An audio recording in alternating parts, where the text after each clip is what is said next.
Welcome back dito sa channel natin. Andito tayo ngayon sa may boundary ng Asiana City. Mula dito sa bridge, makikita natin ang bagong LRT1 Redemptory Station na nasa tapat lang ng Baclaran. Ngayong araw na ito, pupuntahan natin at magbibigay tayo ng latest update sa ginagawang bagong Westside City Resorts World. Dadaanan din natin ang iba't ibang mga developments na ginagawa ngayon dito sa Asiana City bago pa tayo pumunta doon sa ginagawang bagong hotel and casino.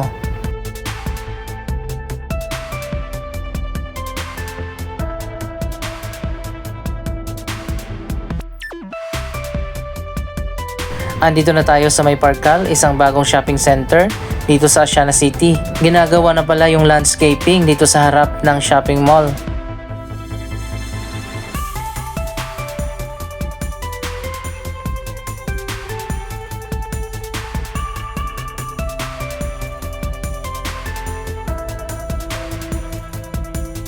Ilang buwan na nga nakaraan mula nang binuksan ang pinakabagong indoor-outdoor na entertainment at shopping complex dito sa Asiana City, ang Parkal.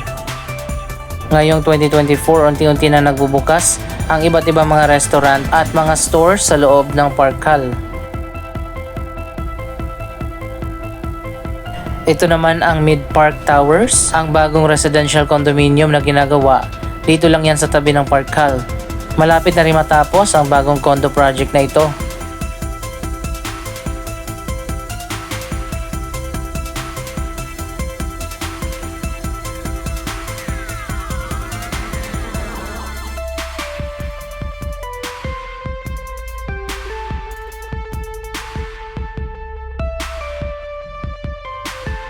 Tatlo na ang Integrated Hotel Resort and Casino dito sa Manila Bay Area. Isa na nga dito ang City of Dreams. Malapit lang dito ang dalawa pang hotel and casino, ang Okada Manila at ang Soler Resort and Casino.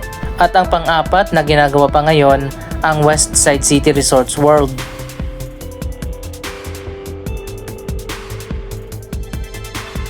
Dito rin makikita sa Asiana City ang pinakamalaking Ayala Mall, ang Ayala Malls Manila Bay at ang Seda Hotel. May isa pang bagong project na ginagawa dito sa tabi ng Ayala Mall.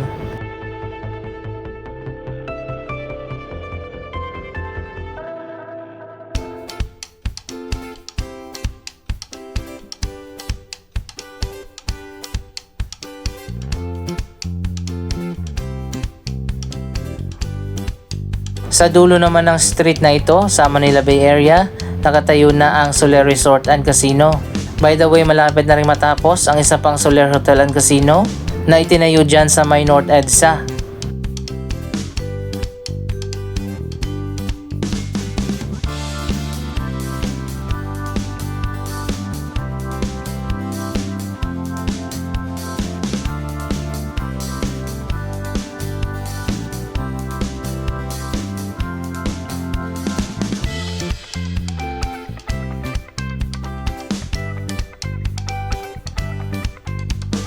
Malapit na tayo doon sa ginagawang Westside City Resorts World. Dito tayo dadaan sa loob ng Ayala Malls Manila Bay sa may Central Park, patawid doon sa kabila.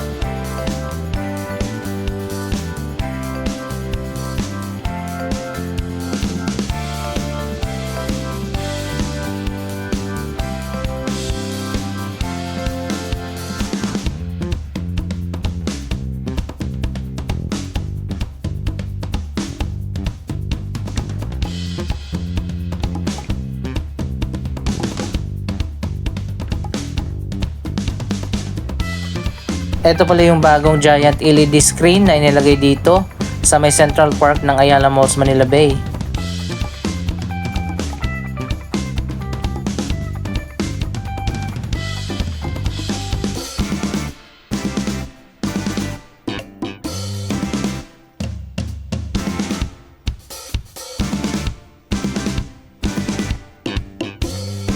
So ayan guys, nandito na tayo sa ginagawang Westside City Resorts World.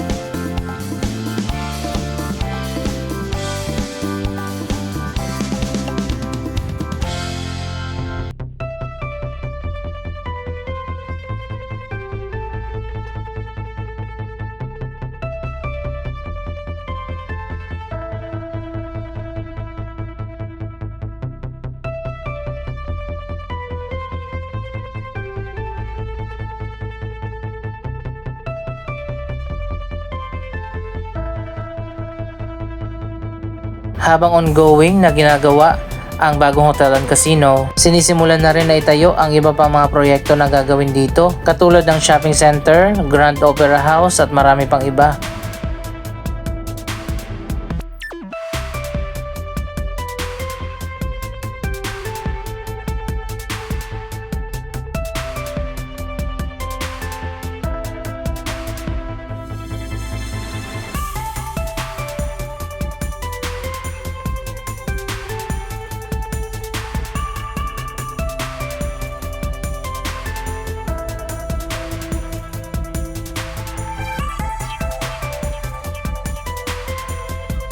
Kapag natapos na ang bagong hotel and casino, magkakaroon dito ng 400 na hotel rooms, pool club, leisure club. Ang casino naman ay magkakaroon ng 1,200 na slot machines at 400 na gaming tables.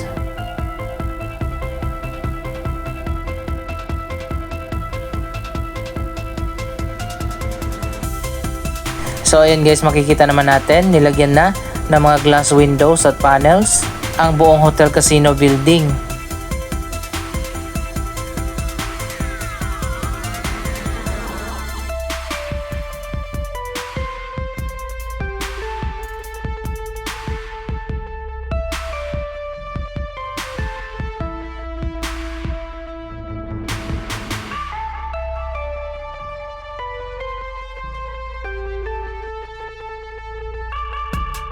Dito naman sa kabila ang isa pang 5-star hotel, ang Grand Westside Hotel, na malapit na ring matapos. Medyo complicated ang design ng bagong hotel and casino.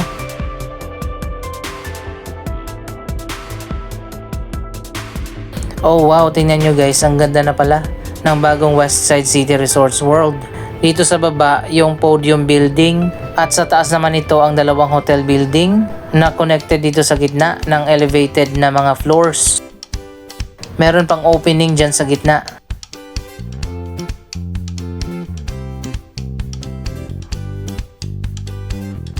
Originally nakaschedule ang pagbubukas nito ngayong March 2024, pero dahil sa mga delay sa construction, inilipat na ang bagong opening schedule sa last quarter ng 2024. Mas mauuna na magbubukas ang Grand Westside Hotel na magkakaroon ng 1,000 na 5-star hotel rooms. May isa pang building dito na ginagawa sa tabi ng Grand Westside Hotel, pero sa ngayon delayed muna ang project na yan. Aalamin pa natin sa mga susunod na update kung ano magiging purpose ng building na yan. Baka commercial area o di kaya parking building.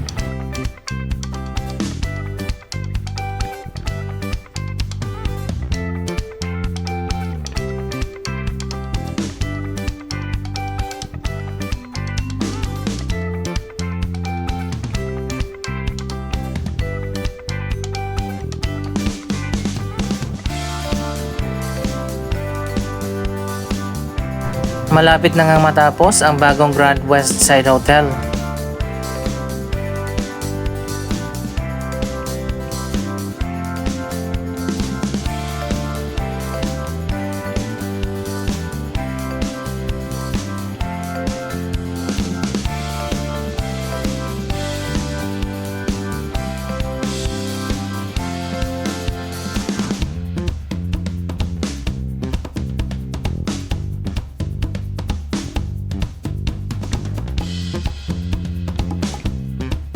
Dito naman sa kabilang side ang Entertainment City, kung saan ay tayo na ang dalawang hotel, ang Okada Manila at Kingsford Hotel.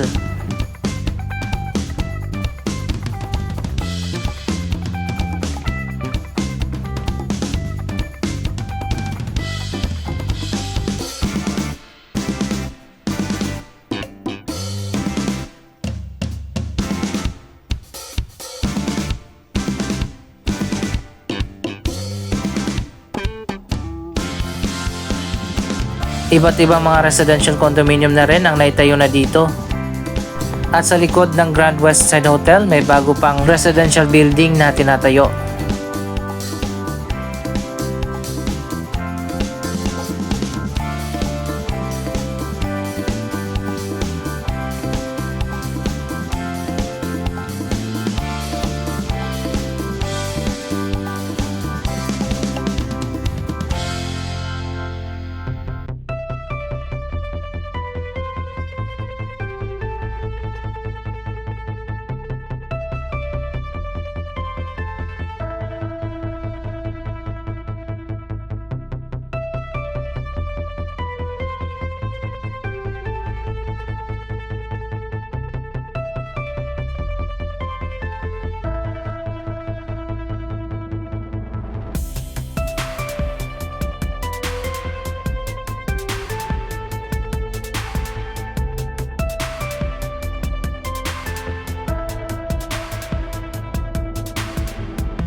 Ongoing naman ang ginagawang renovations dito sa labas ng Okada Manila. Natapos na yung ibang mga residential condominium at isa na lang yung ginagawa dito.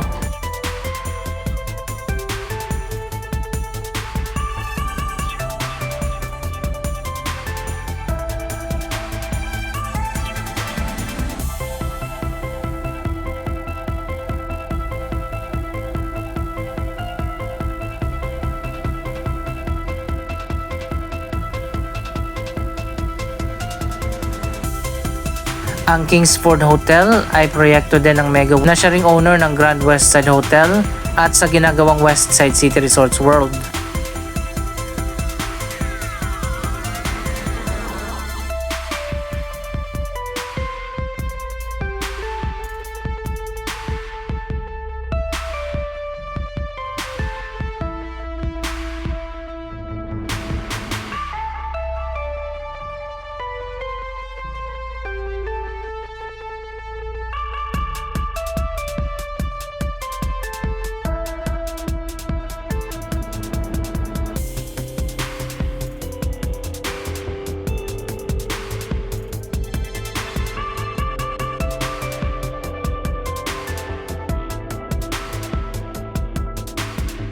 Dito naman sa kabila ang Soler Resort and Casino.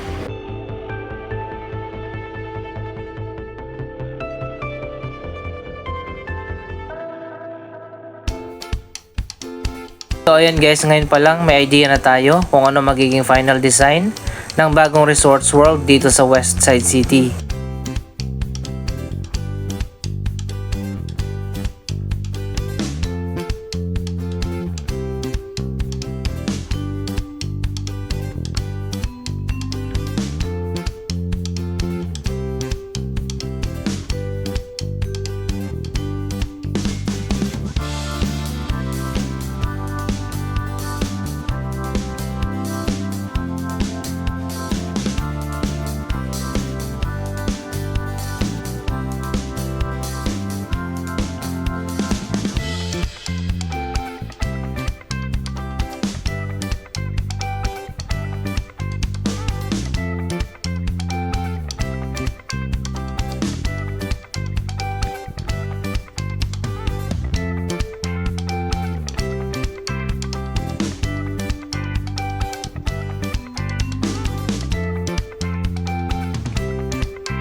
Anong masasabi nyo sa iba't ibang mga proyekto na ginagawa dito? Mag-comment lamang dyan sa baba ng inyong mga reaksyon.